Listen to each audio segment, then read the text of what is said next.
thank you. By the time we are done today, I want you to know in your soul that our God is a way maker, a miracle worker, a promise keeper, light in the darkness. Have you ever had a bill that was due and you didn't know how you were going to pay it? And God made a way out of no way? Keep standing if that's true. Did you ever have God do the impossible in your life? Keep standing. Have you ever had a desire deep in your belly that only you knew about, that only you had the confidence to keep going, and God delivered on the promise that he put in your spirit? Keep standing. Have you ever been in your room 3 o'clock in the morning crying with the dark night of the soul when no one else saw you but God, and woke you up in the morning and brought you joy? If he has been the light in your darkness, keep standing. Have a seat.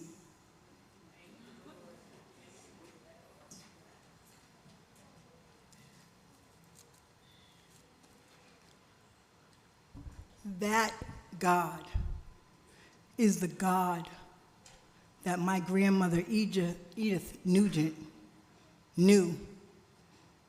In her life, he was all those things. She is the most amazing woman I know.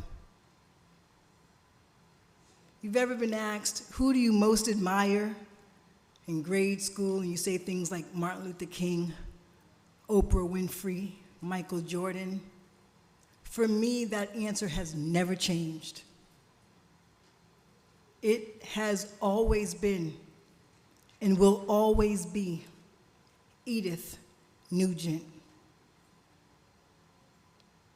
She is the mother of 4 generations in the United States.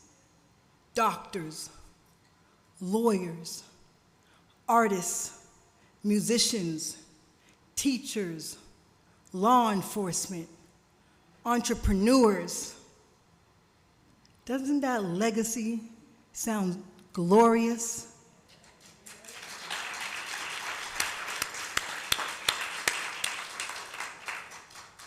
But my father has always taught me, before glory, there was a story. You gotta know the story. I want to share with you the story of my grandmother, Edith Nugent. She was born in St. Catherine in Jamaica, the countryside. One of 15 children. She was born in 1921. And life was not easy for her. She was often sickly, and because there were so many children, the education system wasn't as robust as we know it to be now. And she didn't get the education that we in this country take for granted. More on that to come. By 23, she found herself pregnant with 2 twin boys, my uncles. And by 29, she was pregnant with her 3rd child, Nadia's father, my Uncle Robert, who started the scholarship fund. Now, she was accomplished enough in the sense that for women back then in the 40s, finding yourself a husband was success. But what happens when that husband leaves you and abandons you, and you have no education and nothing to trade on, and he goes to the United Kingdom without you? Do you give up? Do you give out? Not when you have 3 mouths to feed. And so then she did what she always knew. She worked, but then she found another husband. Try again. Not unreasonable. By then, it was only the 1950s. She had 2 more sons in the 50s, the late 50s, my father and my uncle. That man, and it's not about men, I love men, I'm just saying, that man also abandoned her and abused her. She could have gave up and she could have gave out. But what she did was rely on who she was, who God made her to be. And in her 40s, she found herself a single mom of 5 children.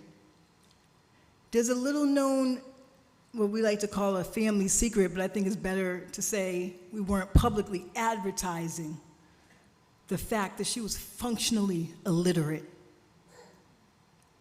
I did not know my grandmother could not read and could barely write until I sat in this room for her homegoing. You would have never known. And so because she knew the cost of not having an education, deep in her soul, she made it her life's mission at all costs to make sure each one of her boys were able to thrive. And the only way she saw that happening was if they had access to education, access to opportunity. And so even though my grandmother couldn't read or write, and I told you about the doctors and the lawyers that came from her loins, are we surprised? No, because we know that the prophet Jeremiah says what? I knew you before I formed you in your mother's womb. I set you apart to be a prophet among nations. We know that a woman is born with all of the eggs that she will ever have. Meaning I was in her womb through my father when she could not read nor write. But God knew that she would be used to be a prophet for generations. And I am here today as a result. That is the God that we serve.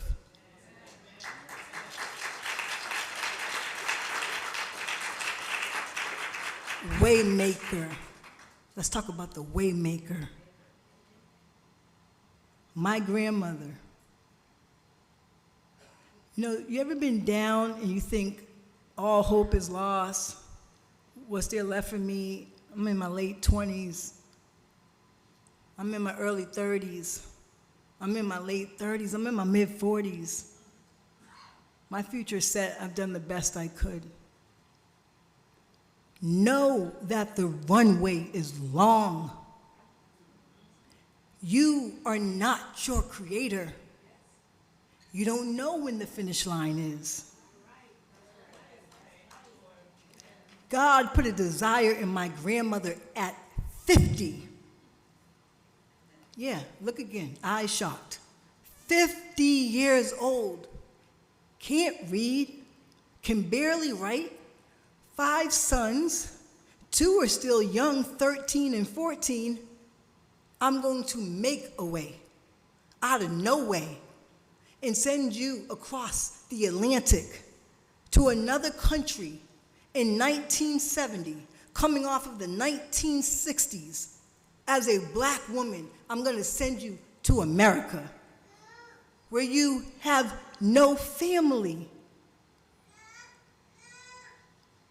And she was sent to America by herself with 1 plane ticket, all they could scrounge up to go work for a white family in the United States, only to arrive in the Miami airport and learn that apparently there was a mix-up and that family would not be coming to greet her.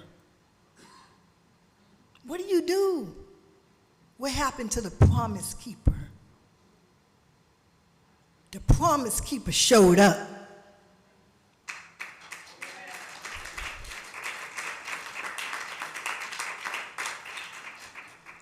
She could not read words, but like my cousin said about the abundance, she knew math. She knew her numbers, and she had one phone number in her pocket, and she called Nadia's father, who was back in Jamaica, and said, "What do I do now?" But picture that in patois. Today's theme is about be the connection, Ephesians 4:2. And my Uncle Robert called the one person in America that they knew, Miss Birdie, who lived in Camden, somewhere in New Jersey, as my grandmother standing in an airport in Miami. And Miss Birdie in Camden came through, and with her and my Uncle Robert, they started making phone calls because we live within a network. We always have. We weren't designed to be alone. We were designed to fill the gap. That's what God's army does. And Miss Birdie found my grandmother another family in the D.C. I'm waiting for the shout out. The D.C., Maryland, Virginia area. And she went and worked for that family. That family loved her so much, they didn't want to let her go. Now, we won't call that kidnapping, but we'll call it love. When my grandmother used to come visit me in Boston, I also did not want her to go because the house would be spotless and there was breakfast, lunch, and dinner, like clockwork. But my grandmother had a bigger dream, a bigger desire, and the miracle worker showed up.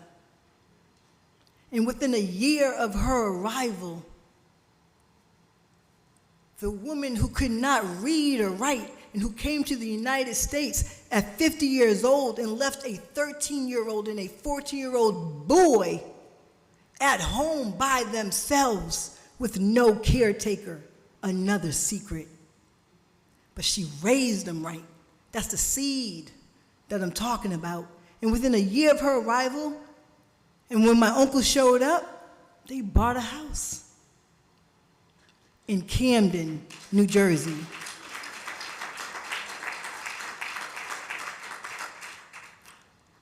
And then she wasn't selfish, she paid it forward so that others who were coming over from Jamaica, that Camden house was the connection. She lived Ephesians 4:2. No matter how many cousins came that my uncle helped to get their green card, they came to Denfield Street in Camden, and that's where they stayed. That's where they ate, and that's where they were cared for. Because Miss Birdie, that one phone call, did it for my grandmother.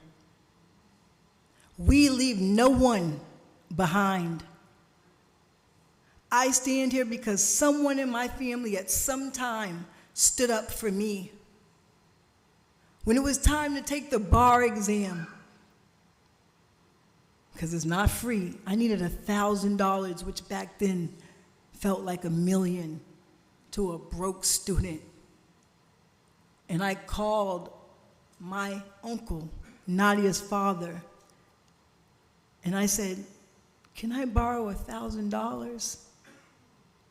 He said, "Yes, no question, for your education."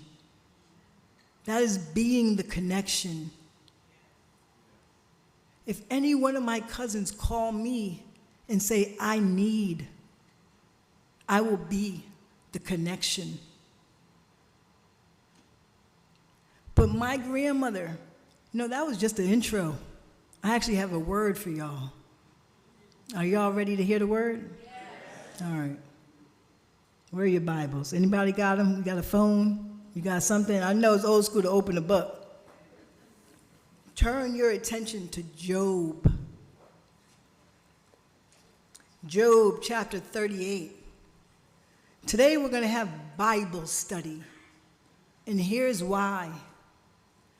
I told you when we left today, you would know in your soul who God is. When you know who he is, you can't help but know who you are. This chapter and the ones that come after it will tell you everything you need to know about God. And I promise you, if you spend time in these chapters, it will set your life on fire in all the best ways. Because it is this God that we're about to learn about that is working in you, through you, at all times. It is this God that created the 4 generations in 1970 and is now 2024. That's 54 years ago. So we know the story of Job. We're not going to go into the story of Job, only to the extent to say that Job was one of God's favorites. He was a man of God, and he had it all. He was rich, wealthy, abundant, all of it. Thousands and thousands of animals, children. He had all of it. And the devil tested Job and said, if Job really loves you so much, God, let's see how he does when you take things away. And God took it all away. God said, watch mine. He took away everything Job had. And Job did not curse God. Job said, though you slay me, yet what? We often trust God, but we still question God. And Job and his friends, because you always have a crew, your cousins, your sisters, your aunt, well, I don't know why it happened. Did you do something? Was it bad karma? Let's figure it out. How did we get here such that God would give you this kind of wrath? And so Job started to question how this would happen to him, a man who was sinless and blameless. I want to talk about God's answer, not to teach you about Job. I'm sure you've learned a lot about Job. I am here to point out who God is. And as I'm going through some of these highlighted sections, I want you to be thinking about one thing, only one thing. Can you answer any of these questions? If you can, please stand up and interrupt me, and I will stop the sermon. Are we ready? All right. Let's go. So after Job has questioned God, God says, chapter 38, and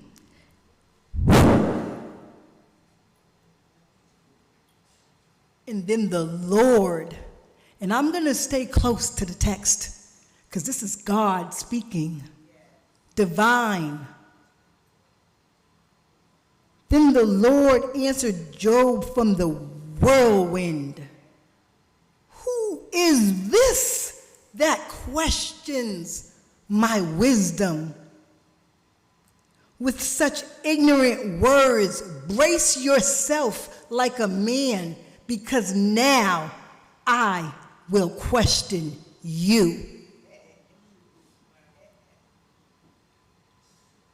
I have some questions for you, and you must answer them. Remember to please stand up if in 2024, on this day, August 19th, you can answer any one of these questions. Question number 1, where were you when I laid the foundations of the earth? Tell me if you know so much, who determined its dimensions and stretched out the surveying line? What supports its foundations. Meaning, what does the earth stand on? And who among you laid its cornerstones? This is the New Living Translation, by the way, because I wanted it to be crystal clear who we're dealing with. As the morning stars sang together and all the angels shouted for joy. Who kept the sea inside of its boundaries and burst it from the womb as I clothed it with clouds and wrapped it in thick darkness? Where were you? For I locked it behind barred gates, limiting its shores. Have you ever realized when you were at the beach that the ocean waves come and then they stop at the shoreline? Who determined that? With exquisite perfection. Our God, the way maker, the promise keeper, the miracle worker. He said to the sea, this far and no farther will you come, because the sea submits to our God. Here your proud waves must stop. He said to Job, and I ask you now today, have you ever commanded the morning to appear? Like clockwork, the sun rises on the east and it sets in the west. Have you caused the dawn? Look, I didn't even know that came next, probably because I've read this so much. Have you caused the dawn to rise in the east? Have you made daylight spread to the ends of the earth to bring an end to the night's wickedness? As the light approaches, the earth takes shape like clay pressed beneath a seal. It is robed in brilliant colors. Job is the oldest book of the Bible. God was talking about this back then. The light disturbs the wicked and stops the arm that it is raised in violence. Have you explored the springs from which the seas come? I want to ask you, have you explored their depths? Now, this is one question we have an answer to, because we know that the United States, in the world, the entire earth that it exists in, is made up of 70% water. Did you know that? Okay. And of that 70%, do you know how much of it we explored?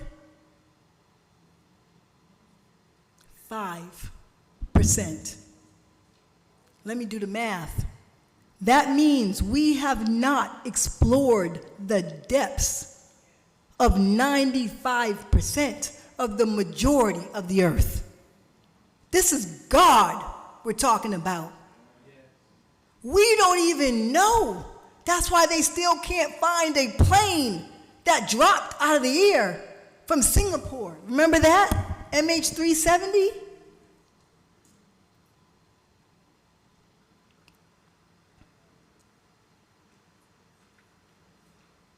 Do you know where the gates of death are located? We know that man know not the what, the day, or the hour. Have you seen the gates of utter gloom? Do you realize the extent of the earth? Tell me about it if you know. I point our attention to this because this is the magnificence of the omnipotent, omniscient, all-knowing, all-seeing creator of the universe. That is why we walk in faith. That is why you get off a plane in Miami at 50 years old and know that your God is a promise keeper. And he will find a way.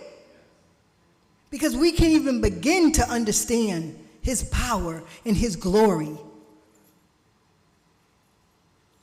Let me tell you a little bit about that glory. Who created a channel, verse 25, for the torrents of the rain? Who laid out the path for lightning? We're so quick to open our umbrella and get to dry land. We never even question, where did the rain come from? Where did the sun that dries the ground come from? Our God says, who is the mother of ice? Who created Orion, one of the 88 constellations, or the cluster of stars, Pleiades? God did. He wants you to know that he planted greatness in you. That's what he did for my grandmother and all of us. Each of us are uniquely created. We are custom designed and curated. We are not one in a million. We are one in 800 billion people who have ever walked the face of the earth. We are a cosmic miracle. The blueprint of the universe on the day you were born, that's each of us, will not repeat again for another 25,000 years. You are the greatest algorithm ever designed. AI has nothing on God.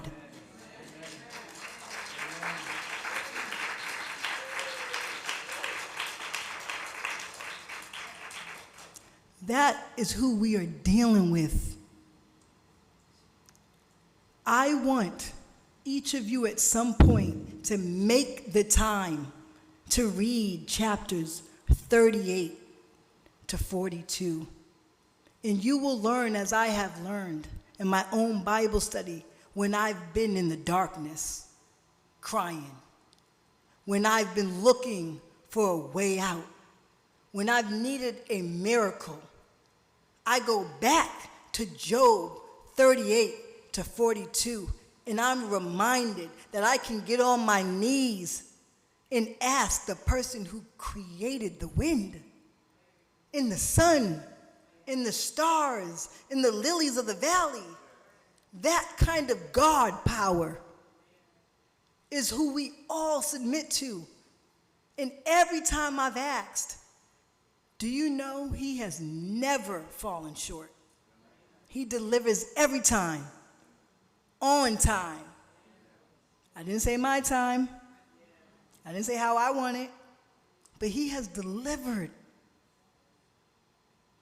And that is why when he is done, we're going to skip ahead to chapter 40.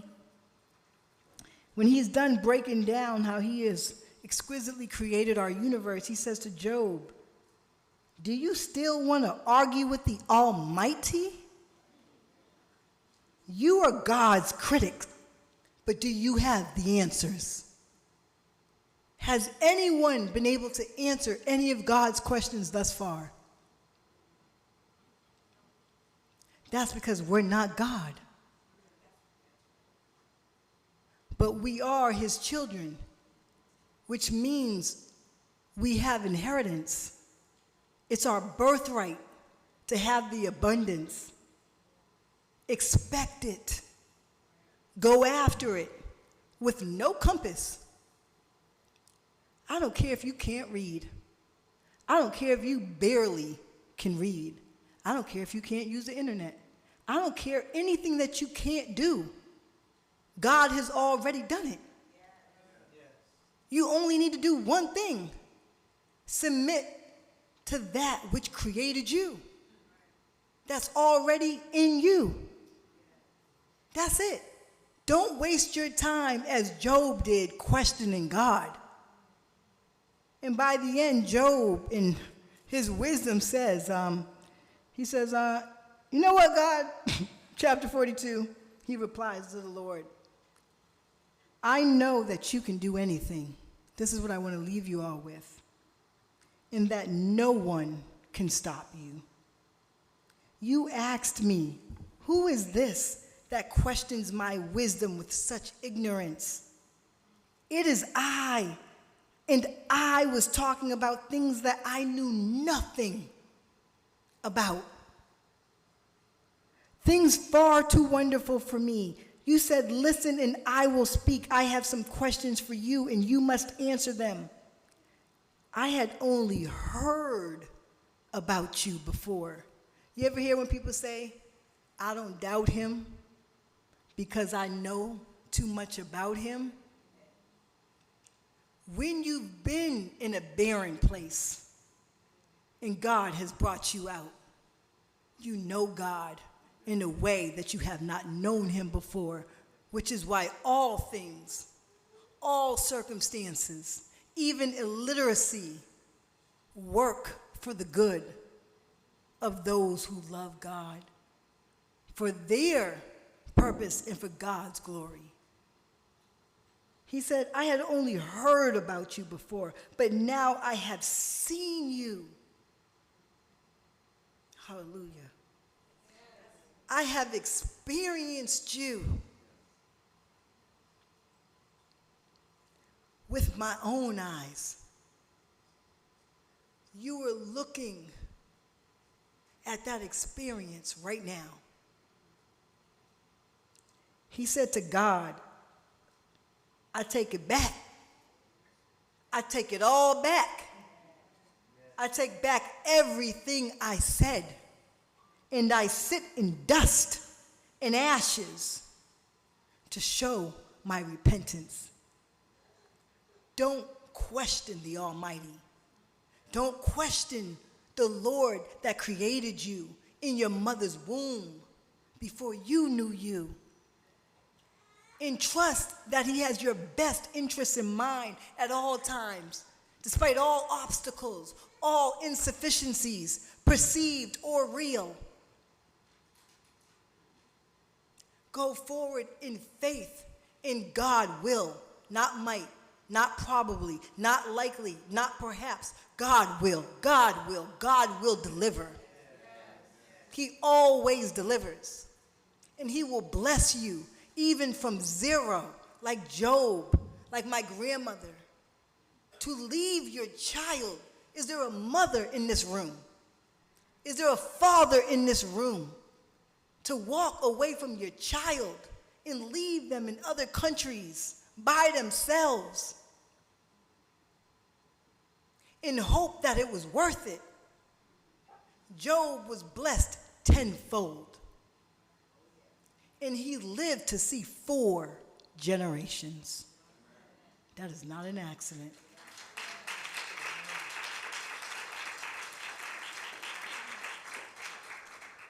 My grandmother, Edith Nugent, lived to see 4 generations. There are 4 generations in this room right now.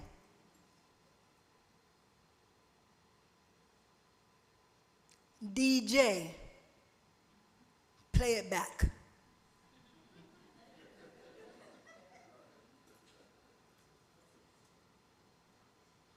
Everybody stand up. Sing with me when the music plays. Worship the God that we serve.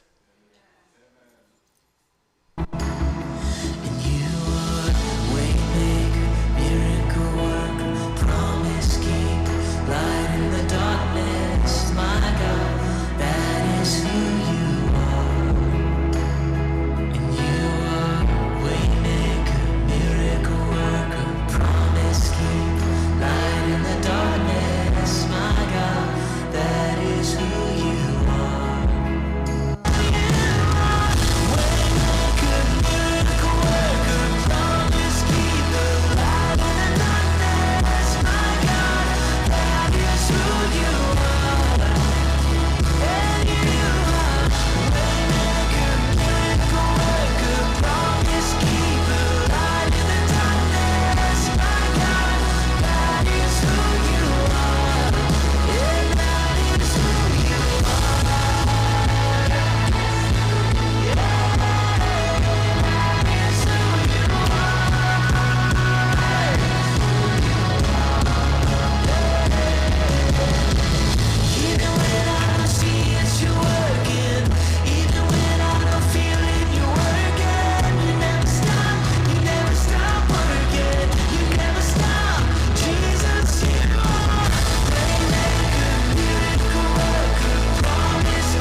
When I got up here, I said, by the end, you would know, because my entire goal was to remind you. The greatest trick was getting us to forget who we already are. The rightful heir, the legitimate heir of the Almighty, the Most High, our God, who created the universe and told the sea where to stop. He said, further you will come no more. He told the sun when to rise and when to set. He created the cycles of the moon. He created the Milky Way, one galaxy among millions. Meaning there are millions, possibly universes, within the millions of galaxies. That God. It's that God.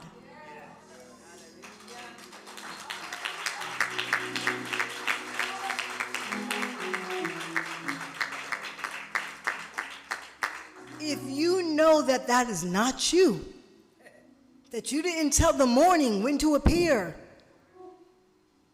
in the night when to appear, then you know that there is an authority on your life. And that it is your birthright to be a prophet among nations, and that you were set apart. Right now, at any given day, you can make the decision right now, at 50, with 5 kids, 7 kids, 10 kids, no kids, you are God's. If you follow him,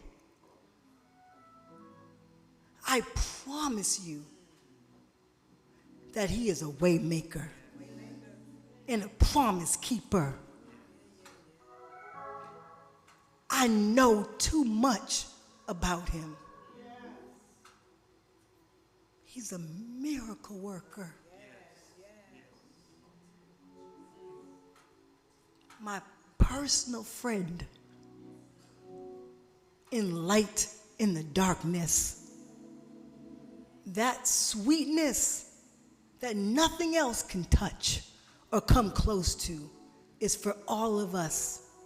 It is the true abundance, because it begets and it begets and it begets, so that you be the connection for everyone else, generations after you. If you want that sweetness, that kind of glory, welcome. Don't walk. Run. Because you know him in ways in your life that no one else does. I could see it's emanating from your spirit. I could feel it. If that is who you are, and you know who he is, and you want to make that proclamation, not for me, not for anyone in this room, but for your soul and your spirit and your mind to come in alignment with your Creator, then step forward online or here in person. And God is here for it. I'm here for it. We're all here for it. There's no pressure. At any time, it's available. Thank you.